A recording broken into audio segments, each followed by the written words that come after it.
So today I finished my second lot of MPL matches, matches 4 and 5, out of the 7 in the round robin. I faced Andrew Cuneo and Brad Nelson, had a couple really good matches, and figured I would cover them, talk about my decisions from them. So this is the deck I've been playing in the round robin portion. It's black, white, vampires. It's a pretty good vampires list, I think. Notably has a couple Legion's End in the main to be prepared for mirrors and the Scapeshift matchup. Other than that, it's pretty stock. And yeah, let's get into this.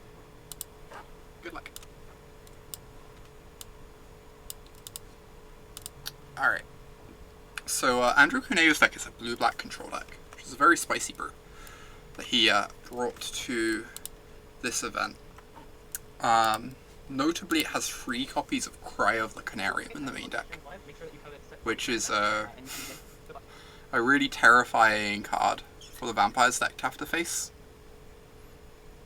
because it just answers the Danto Vanguard so easily. His spot removal, his cheap spot removal, he's running 4 Legion's Ends, so that also puts him in a position where he's... Emma, thank you so much for that Amen free sub. I really appreciate the continued support. That's so exciting. Hear the thumping. She comes. Alright, so obviously keeping this on 6. Knowing Cuneo's deck list, I definitely want to ship the Legion's End. The only targets for Legion's End are zombie tokens from Liliana or Enter the God Eternals. So that's not going to happen until very late in the game, and I do want to guarantee I have that 3rd land to cast Sauron on free.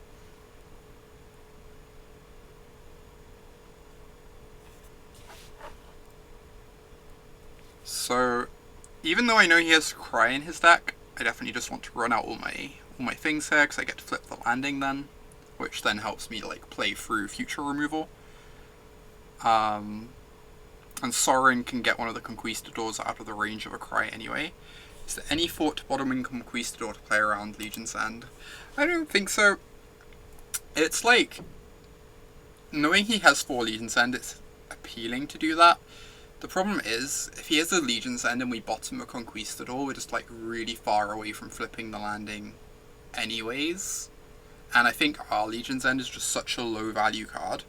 Obviously getting hit by a Legion's End is really brutal, but I think I just want enough threats to try and flip this landing quickly before he can cast a sweeper. I actually sent Emma my list about half an hour before that MCQ. It is no coincidence that we are both high on the deck. Oh yeah, Cuneo seems very well positioned this week, I agree. So he grabs the Legion's End, obviously really good against these Conquistadors, but I get to keep making threats with the Adanto.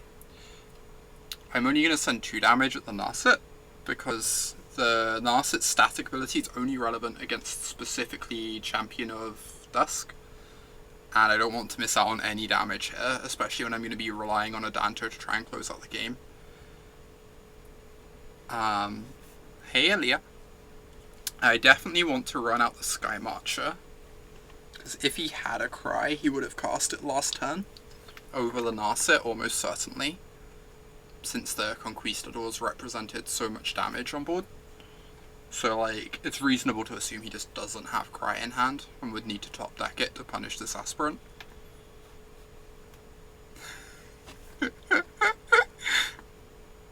That's a good command for. Jeez.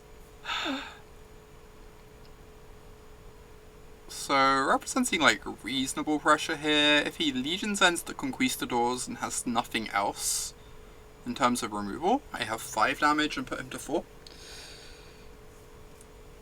Obviously in a position where Sanctum Seeker is a lethal draw this turn, if I can find one. I don't want to cast this Vanguard, because if I cast the Vanguard, I cut myself off of being able to make an Adanto token. And if I draw a land, I get to go Vanguard plus token anyway. Oh, awesome. Glad to have you here, Elia. So the end of the God of Tunnels was really brutal, so it lets him flip Search next turn.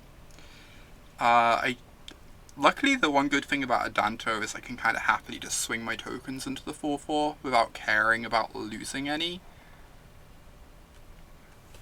And at this point, I just have to just cast everything I have and pretend Cry of the Canarium is not a card that exists, because I need to get past this 4/4 reliably.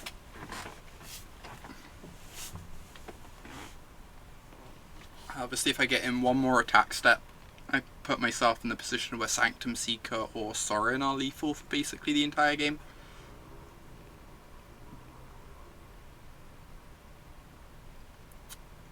I would have enjoyed that, Emma. It's fine though. I totally understand you not feeling up to it after the finals loss. You played the 4th Sanctum Seeker over the 1-drop. Yeah, Sanctum Seeker's been really impressing me. I wouldn't hate having a 4th one. It's very impressive in the mirrors too, with people moving towards Legion's End really heavily. It's a card that really punishes just people being all in on Legion's End instead of mortifies.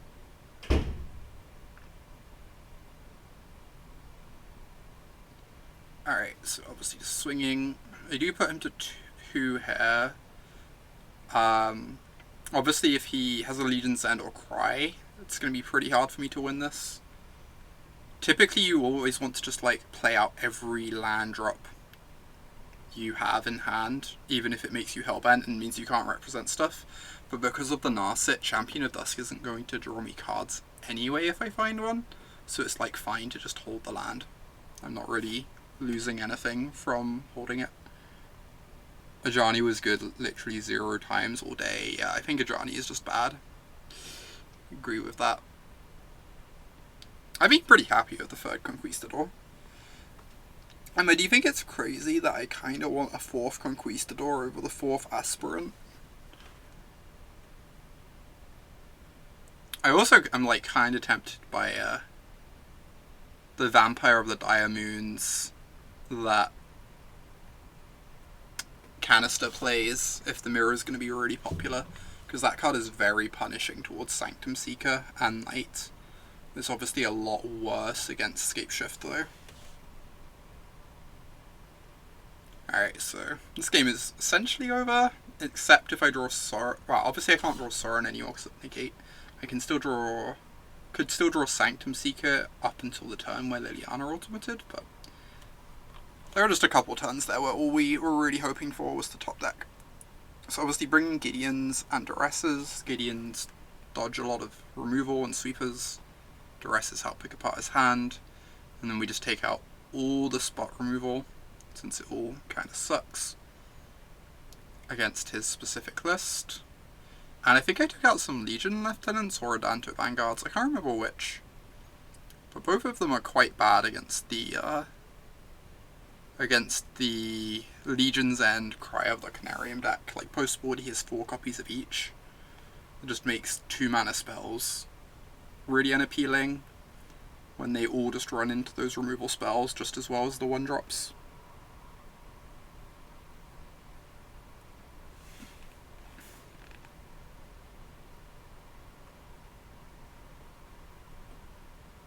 You love boarding out Lieutenant. Yeah, I almost kind of wish I'd boarded out a second one instead of Vanguard, but... Alright, so obviously keeping his hand, bottoming the Champion because I'm just nowhere close to casting it, and would basically need to find a Sorin to put it in, actually get it into play. If I draw a Sorin and find the 3rd land for a Sorin, I'm probably in a decent position regardless, even without the Champion. Obviously find the Sorin. So getting Conquistador. So this is, it's maybe the most interesting decision of the game. This is Duress. I assume him casting that opt-in response means he has a land light hand and just desperately wants to make sure he doesn't miss land drops. So I ended up taking the Cry of the Canarium. I think there were a bunch of good options though. I think Narset and Contempt are not options. because Narset is, we are in a position where she's gonna like impulse once, and then we're hopefully gonna cut her off the second impulse, and Contempt is just kind of expensive and clunky on the draw against our two planeswalkers. And like Liliana is a long time in the future, so I believe the option is between Grasp and Cry. So thoughts on Grasp? Yeah, so this was like maybe the hardest decision of the match. So the reason to take Grasp would be then I get to like run out my Sorin, hope that the Sorin ends up eating a Contempt, or that the Contempt like eats my creature that Sorin's pumping. Clear the way so Gideon can take over. Gideon isn't like especially good against Liliana because the tokens block him all day long, but it does apply enough pressure that we can maybe get Cuneo dead before Liliana comes down. Oh yeah, the Sorin also gets to grow the Conquistador bigger than Cry. That is very true. So the reasoning to take Cry specifically is if I play landing and then I miss my land drop next turn.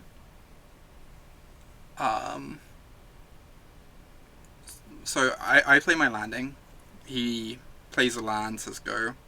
I miss my land drop, and then he untaps and plays a land for Cry. I feel like the game is like close to over at that point. Like, there are like specific draws I could draw that would still like give me a chance that aren't lands. But it's kind of rough for me. And like I'm only about 40% to hit a land. And if I hit a small creature, like Emma says, I get to flip the landing, which is just incredibly powerful in the matchup. So I think if I know that I am drawing a land next turn, I believe I would take Noxious Grasp.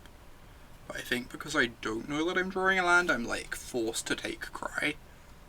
And just to like play it safe. Since like my hand's good enough that I don't think I need to necessarily take that gamble. But it's a really tough position. As the game plays out, I think it would have worked out a lot better for me to take the Grasp. But like in the context of where I'm at, taking Cry makes a lot of sense.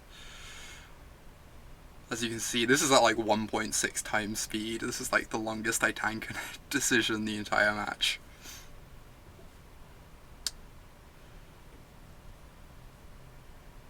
Just working through basically everything I just described.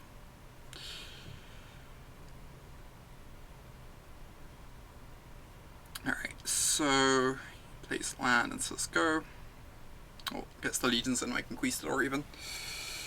Puts me in a position where even though I draw the third creature, I can now not flip the landing, but I'm very happy that I took that Cry, because he'd have got a nice 2-for-1 here, otherwise. Hey, Luca. Alright, so I think I have to lead on Sorin first. My thinking being that the Gideon is too important as a standalone threat, and I need to put him in a position where he either contempts the Sorin or the Vampire. And it's kind of nice that the Sorin pumping the Vampire also means the Narset still just can't come down cleanly.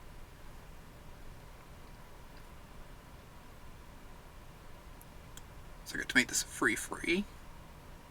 Obviously he knows about the Gideon, so he's pretty disinclined to use the Contempt on anything but the Gideon. I think I'm still forced to play out the Gideon into the Contempt, because if I don't and he contempts the Vampire and gets to untap and resolve Narset on like essentially an empty board, I think the game just ends. So I need to make sure I just always have a creature in play to pressure the Narset with.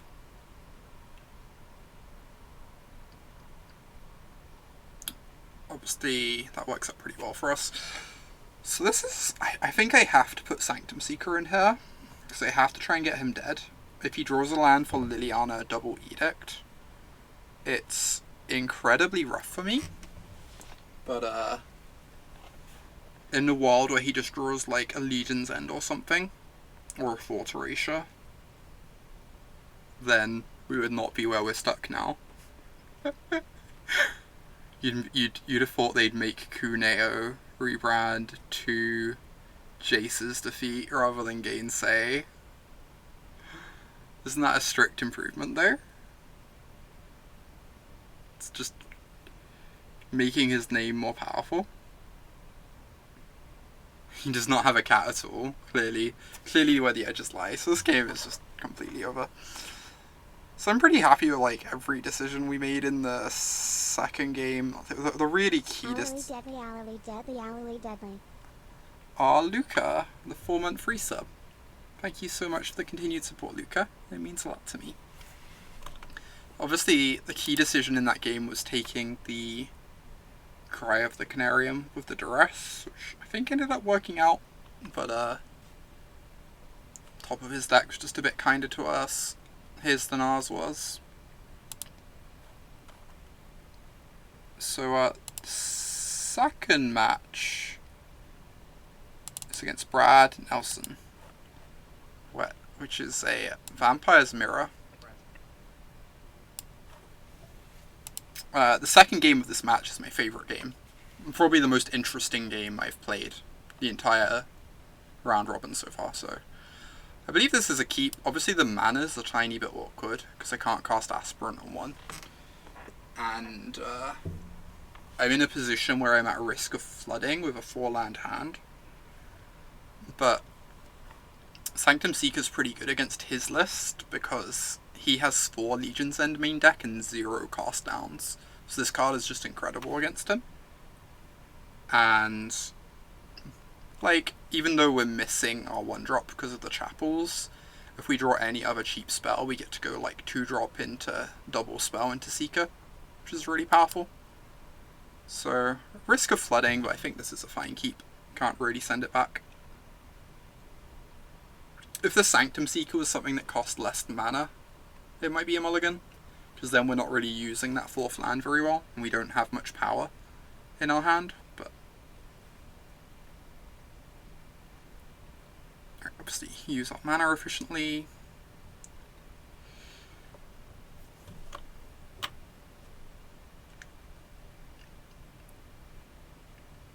He goes ahead and Legion's Ends the Vanguard, which I am reasonably okay with. We have plenty of threats left in hand, whereas we don't really have answers.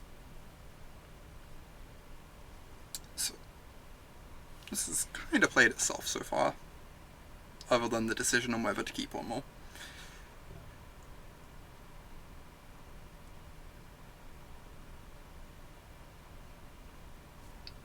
Alright, so he misses a land drop, and yeah. So game 2 is really interesting. Game 2 is like the most compelling game I've played so far. Game 1 is kind of a steamroll, because I have my double Sanctum Seeker draw against him missing land drops when he doesn't have cast downs in his list. Like, it is not particularly compelling.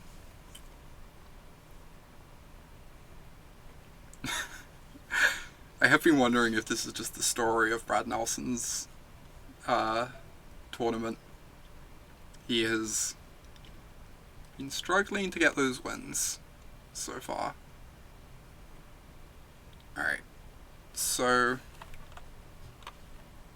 I do exactly the same boarding I do every time in the mirror, which I'll just talk through in a sec once it's done.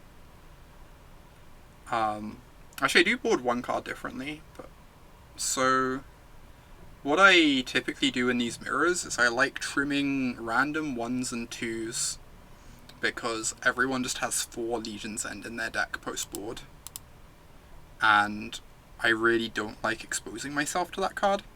I think Knight of the Ebon Legion is so absurd, you just want all 4 copies in your deck, but I think none of the other 1s or 2s are like stand out better enough than the other 1s or 2s to afford exposing yourself to 2-for-1s from Legion's End.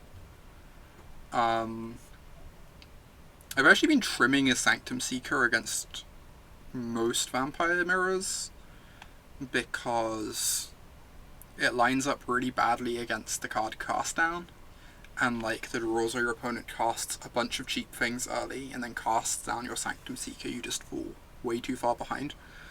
But knowing that Brad has no cast downs on his list and his only real answer to Sanctum Seeker's Devout Decree makes keeping in all 3 copies really appealing, because it's just so much harder for his list to kill than for most normal vampires lists. So the chance that it stabilizes the board on the turn it comes down is that much higher.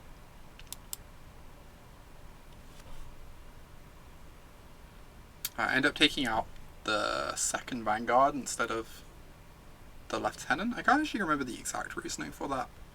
I know I want to cut a 2-drop. It's like pretty tough to know. Oh no, he has Disfigures in his board too, that's why. Yeah, so he also has Disfigures. Like, Adanto Vanguard's just pretty embarrassing against this list. This is obviously a fine keep. Plenty of removal spells in the drawer to stop me getting run over. And a champion to go over the top in the late game. This is actually a reasonably interesting spot. So, essentially I have 2 options here. I can either play the Legion Lieutenant, which is pretty good play if his... So the advantage of the Legion Lieutenant is I want another Vampire in play for next turn when I can go Sorin into Champion. Whereas alternatively I could cast a removal spell on this Vampire token, which would probably just be Legion's End, because the cast down and decree are both just much more important. The Vampires deck is very strong, Mike. It's also just very well positioned recently, because it's really good against the Scapeshift decks. Because you present a really fast clock, Legion's End's very punishing towards zombie tokens, and then you have a bunch of reach even once they make their zombies due to Sorin and Sanctum Seeker. And Esper decks that punish vampires are really unpopular at the moment because Scapeshift is so big. So, this is a pretty tough turn. I end up playing the Lieutenant. I'm not sure how excited I am by that. The advantage of Lieutenant is it sets me up for Sorin into Champion next turn to draw 2. But the chance that actually works out is really low, because Brad did not have a 2-drop in hand. So, that means he probably either has a lot of removal, or he has a Sorin. In the case that he has a lot of removal, I'm just like letting him use his removal. And like, the Legion Lieutenant's pretty bad in the mirror. I'm pretty happy for it to trade for a removal spell, especially in a situation where like a Legion's End isn't getting a 2-for-1. But, like, I'm just enabling the removal in that scenario. In the situation where he has Sorin, then playing out the Lieutenant's pretty bad, because Sorin into Champion will get him an extra card then, because of the Vampire token being alive. So, I ended up playing the Lieutenant, but I'm pretty sure I'm just meant to get rid of this Vampire token, based on all of that. I also know he just doesn't have many cheap creatures in hand, right? Because if he had another 2-drop, he'd have played it that turn. To try and, like, move towards flipping the landing at some point. So the fact he hasn't played another one means the Legion's End's just, like, not that valuable as well. I'm pretty happy to spew it for the 1-1 to make Champion of Dusk worse and keep my life total high and all that. So, I think this was a slight misstep on my part. Also not sure it actually ended up mattering particularly, but...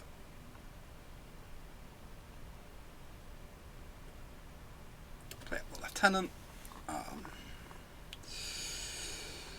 So he does just end up killing the Lieutenant, if I recall correctly. Yeah. Pretty happy. Legion's End to trade with a Lieutenant. Not get a 2-for-1. So I think here I do not want to play Sorin into Champion, because in that scenario a Devout Decree, or a Devout Decree specifically, would kill both my Champion and my Sorin, which is a pretty awful exchange for me. because the other 1/1 would get to attack Sorin and finish him off. So I think because of that, there are like essentially two options. I can either Legions and this token, try and keep the board as clear as possible to build towards doing Sorin into champion later, or I can play Sorin and just plus. Playing Sorin and just plussing is like pretty unappealing into a Devout Decree though, for the same reason that Sorin into champion is. So I end up deciding just to remove the token. Just like try and make it so that if he has a Devout Decree, I can maximize the value I'm getting off of either of my black spells before they get removed. Also, the Legion's End here is pretty nice, just the info, to know like how I'm meant to be sequencing the next couple turns. The one really big advantage of playing Sorin and plussing is if he doesn't have a Decree, then I'm set up to like double spell next turn, right? Like maybe even minus put in champion double spell next turn. But I think I like just removing the 1/1 with where I'm at. So he has a Devout Decree, a Sorin, and 2 lands. His hand is quite bad. He draws a Sanctum Seeker, which normally would be quite good, but obviously we have the cast down. Obviously the fact that we know about this Devout Decree being able to kill a Sorin really easily means I just want to kill the Sanctum Seeker this turn, rather than deploy anything to the board.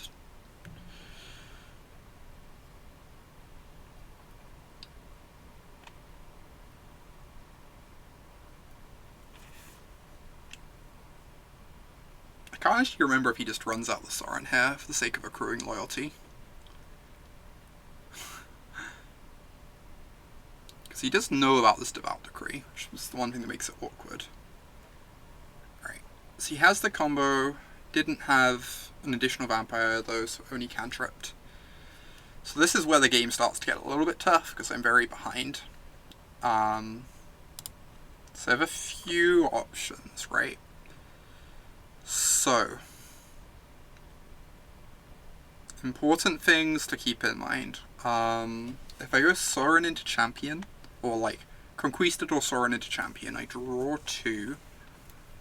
But then I probably just like lose my whole board, because he gets to Devout Decree the champion, plus on his Vanguard, my Conquistador doesn't have good blocks, he gets to kill my Sorin, I just like lose a whole bunch of the board presence I've just generated. I do get the Devout Decree out of his hand and draw 2 in the process, but I haven't really like dealt with any of his board, and I'm just like then at risk of falling further and further behind. It also means he gets multiple activations out of the Sorin to start growing his creatures. The alternative is I can go Devout Decree the Sorin, make sure to cut that value off immediately so it doesn't start accruing, and then play Conquistador, because having the Conquistador in play sets up for getting that extra card off the champion next turn. So Conquistador will get to like chump block at some point down the line if I need it to. And having it in play puts me in a position where it's much easier to play out the Sorin later. So I think if I go Sorin into champion and I like draw a land or 2 off this, it's just such a bad position for me, because I'm just throwing away all these resources to try and buy time, and he's getting to build his creatures up in the process with Sorin. And like also a big consideration here is we have to be able to answer this Vanguard going long, because he has 21 life, so he's very able to make it indestructible. And currently the way we answer the Vanguard is by blocking it with a 4/4. And if he gets to put a counter on the Vanguard, that's just so bad for us, because we just can't block it meaningfully with any of the creatures in our deck anymore, and we need to find a removal spell, which we're not guaranteed to find. So I'm pretty into just removing the Sorin for all those reasons, and play it. Like, it's pretty awkward that killing Sorin playing Conquistador means I am taking 7 and going to 11, but with the potential chump blocker in play for later on, I think I have enough life total where I can just about afford to do this. Alright. I do want the Vona, because long-term plan is we're going to have one of these trade with a devout, one of the 4/4s trade with a devout decree, and then the other 4/4 gets to sit there blocking the Vanguard and keeping us alive. It's no blocks, can always block the Vanguard later. Obviously play champion to keep heading land drops and importantly dig towards a Legion's End. I actually end up doing it off, I think I end up doing it off the Sorin, because then if I draw a Legion's End I get to cast it and I'm in such a great position then. And with my life total so high, I'm pretty okay with using Sorin as like a life gain spell at this point, considering how much power I have coming in between the champion and the Vona. It's not like I like super need this Sorin.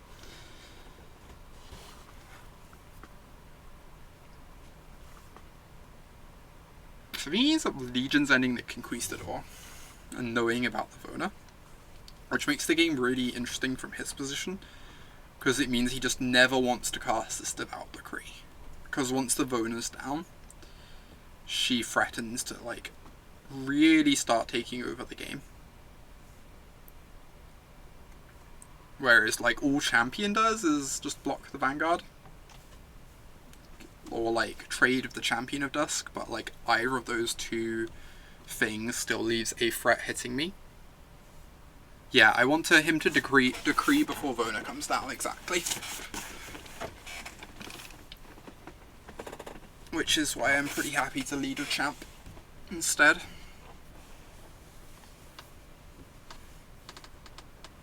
They're broadcasting the top 4 matches, but they're not broadcasting the round robin ones. Alright, so obviously very, very behind here. I do just have to play the Vona, because otherwise Devout Decree on Champion puts me to 2 life, and then I'm just so close to dead. Or like, even just attacking with both creatures puts me pretty low, honestly. He is just going to go ahead and decree the Vona, but this puts me in a position where now I have, like, if I draw an expensive spell, I can afford to still just cast it. It gets to put me to 5 life. I think there's a world in which he's meant to attack with the champion here and force the trade, because me having a champion in play makes a Sorin off the top so much better for me. So I'm not sure I love this line from Brad for that reason. As it happens, I do draw the Sorin. Sorin here is like a weird draw. It's good in the sense that it keeps me alive, but it keeps me alive as like kind of a tempo thing, right? It gains me some life, it threatens to kill the Sorin, but my Sorin is still just like guaranteed gonna die on the backswing. But that burst of life is really important. And then getting a counter on the champion is pretty huge against a board of 2 4-power creatures. And I definitely just want to attack the Sorin. Kind of a weird position where if he blocks I'm happy, and if he doesn't block I'm happy, because I'm either killing the Sorin or I'm getting the champion out of play. And as always, you just 100% of the time play out your lands in these scenarios in case you draw another Champion of Dusk. Can end up really mattering.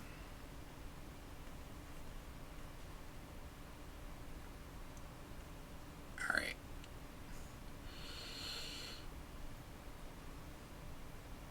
So I believe if you just always want to attack Sorin in these scenarios, because like it's basically impossible to win the game without taking Sorin off the table because of the lifelink. Even if putting Sorin to specifically 1 loyalty looks kind of weird.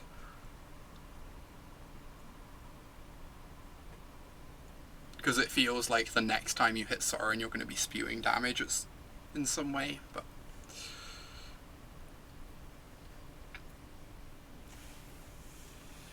Okay. So now we look pretty smart for playing out the land earlier. Means we can get in this Godless Shrine tapped. And we can go Sorin into Sanctum Seeker if we want.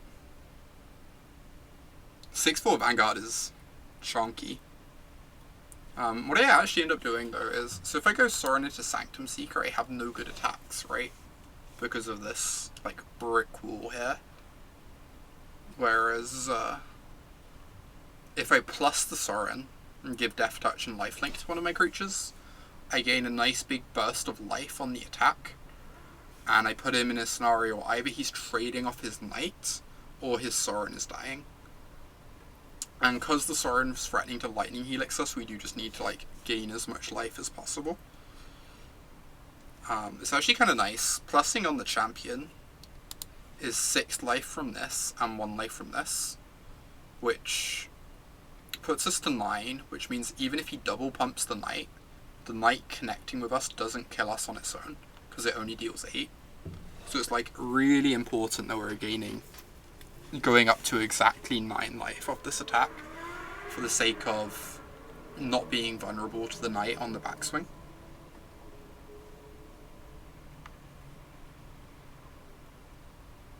Again, just always attack Sorin. This way we get one of his permanents off the table, whilst gaining some life.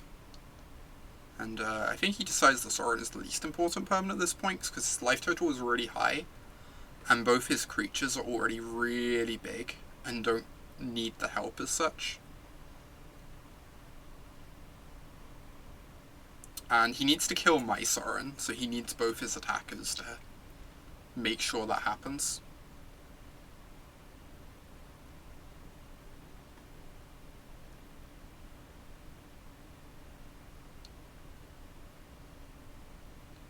Alright, so if I give Sanctum Seeker lifelink, I get extra life of the attack triggers, right? I believe that's the case. Is it lose life or deal damage? If it's lose life, you don't. Okay, I'm assuming it is lose life based on what Vona is saying. Vona is very knowledgeable about all things vampiric, of course. Alright. So if he sent just one creature at Sorin, I think there's a world in which I would consider trying to keep the Sorin alive. But as it is, with 2 creatures coming at Sorin, I have to chump block with both my blockers to keep Sorin alive, which is just not worth it. It's just so hard to keep Sorin alive here. And because I have the second Seeker coming down, I'm going to be gaining plenty of life anyway, so it's not like I need the Sorin in play particularly.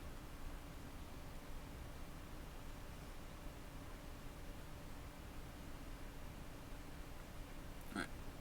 Obviously the game is fairly trivial from here.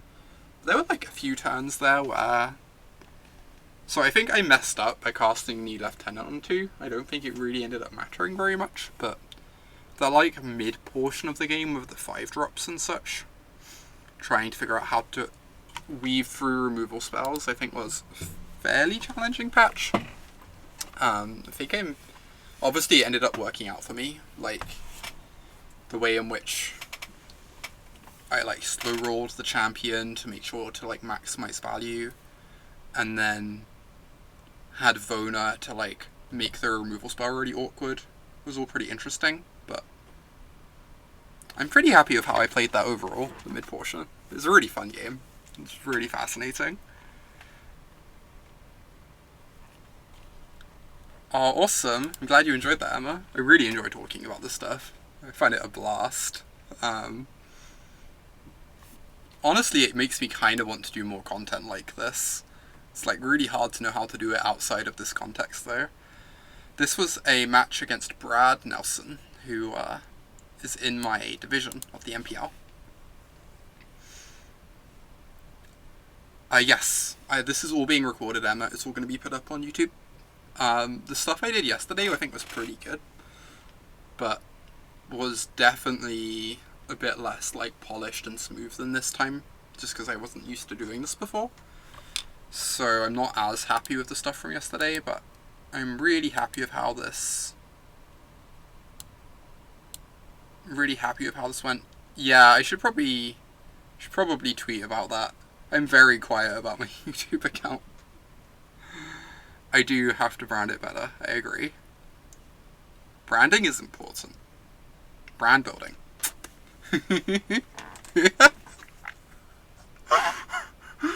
Oh my gosh. What did Elisha say before branding filled up the screen? They're streaming top 4, but the rest of the matches aren't individual. Yep. That is exactly the case. I think that I know Christian Hauck is talking through his matches as far as I'm aware. I don't know how many other of the players are planning to, but I'm really enjoying doing it, and I've had a pretty positive response from it, so I'm going to keep doing it.